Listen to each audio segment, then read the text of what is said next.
We're still shocked by bombshell allegations against an iconic TV anchor and a former radio host.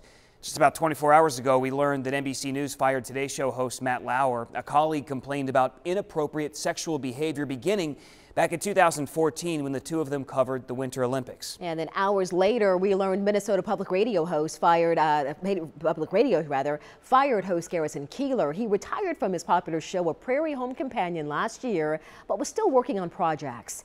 ABC Action News reporter Heather Lee shows us why reports like this may spark change at companies right here in the Bay Area.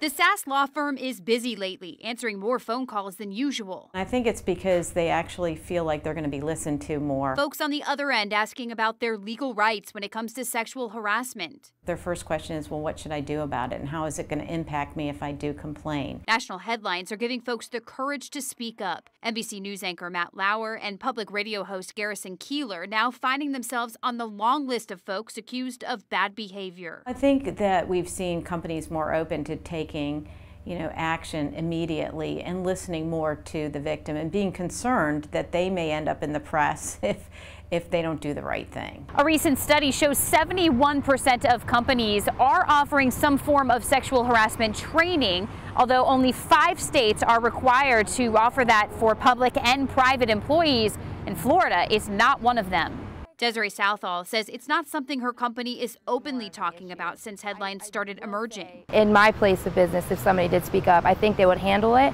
but it's not something that's being brought up in general. Like, nobody had a meeting and said, hey, let's go over these procedures, or let's talk about our policies and code of conduct. Something she'd like to see more of.